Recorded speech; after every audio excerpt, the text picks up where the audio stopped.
دار العلوم دیوبند کا سنگ بنیاد اگر میں یہاں یوں کہہ دوں تو مبالغہ نہ ہوگا. دار العلوم دیوبند آپ تاریخ ہندوستان کو اٹھا کے دیکھیے. ہندوستان کی تاریخ میں ایک وقت ایسا تھا کہ ہندوستان میں کفر کا طوفان تھا, شرک برجمان تھا, بدعات رسومات رواجات میں مبتلا انسان تھا, اسلام برائے نام تھا, عقیدہ خام تھا, ہر غلط کام تھا, جہالت کا اندھیرا تھا, ظلم کا بسیرا تھا, گمراہی کا ڈیرا تھا, بڑے بڑے جگیردار سرمایہ دار, ہاں جناب وہ ملک و ملت کے غدار تھے, انگریز کے وفادار تھے, قرآن کے نقشے دلائے جا رہے تھے اور جناب دینداروں کو پھانسیوں پہ لٹکایا جا رہا تھا. مسلمانوں کی بے بسی کا عجیب عالم تھا.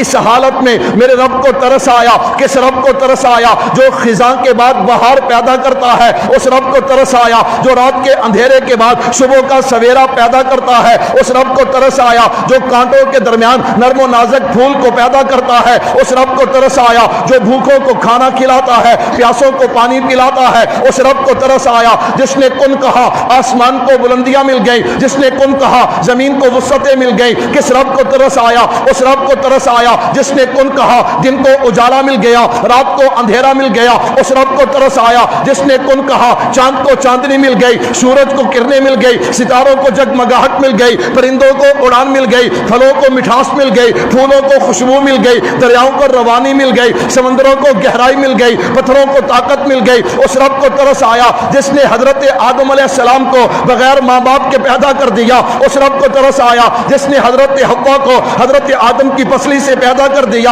اس رب کو ترس آیا جس نے حضرت نوح کی کشتی کو کنارے پہ لگایا. اس رب کو ترس آیا جس نے حضرت ابراہیم کو آگ سے زندہ باہر نکالا. اس رب کو ترس آیا جس نے اسماعیل کی ایڑیوں سے آب زمزم کو جاری کر دیا. اس رب کو ترس آیا جس نے جناب موسیٰ کے لیے دریاؤں میں راستے بنا دیے. اس رب کو ترس آیا جس نے جناب عیسیٰ کو زندہ آسمانوں پہ اٹھا لیا.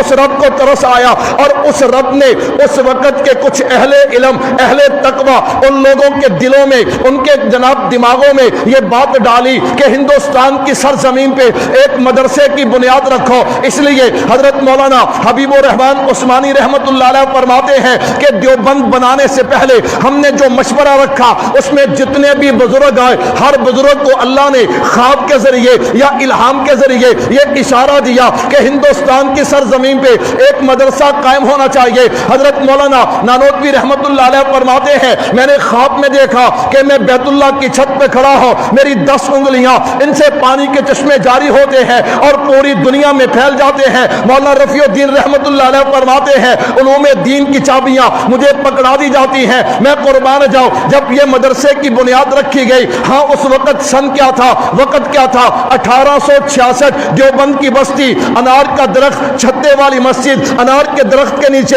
ایک استاد بیٹھتا ہے, ایک شاگرد بیٹھتا ہے. دارالعلوم دیوبند کا آغاز ہو جاتا ہے. لیکن 10 سال کے بعد جب طالب علم زیادہ ہو گئے, عمارت کی ضرورت پڑی نا, تو سب سے پہلی عمارت جسے نو درہ کہا جاتا ہے جو آج بھی دارالعلوم دیوبند میں موجود ہے, حضرت مولانا رفیع الدین رحمت اللہ علیہ فرماتے ہیں ہم نے اس کی بنیادیں کھو دی ہیں. میں رات کو سو گیا, خواب میں امام الانبیاء کو دیکھا. حضور فرماتے ہیں رفیع الدین یہ چھوٹی عمارت ہے جہاں تم بنیادیں بنا رہے ہو, یہ جگہ تو تھوڑی ہے. حضور نے اپنی لاٹھی مبارک سے نشان لگائے, کہا یہاں پہ تم مدرسے کی عمارت قائم کرو. مولانا کہتے ہیں صبح میں اٹھا, جب اس جگہ پہ گیا تو خدا کی قسم وہ میرے نبی کے نشان لگے ہوئے تھے. ہم نے پہلی بنیادیں ختم کر دی ہیں, ان بنیادوں پہ ہم نے بنیادیں کھو دی ہیں اور عمارت کو کھڑا کر دیا. تو پھر مجھے کہنے دینا کہ خود ساقی کوثر نے رکھی میں خانے کی بنیاد یہاں, خود ساقی کوثر نے رکھی میں خانے کی بنیاد یہاں.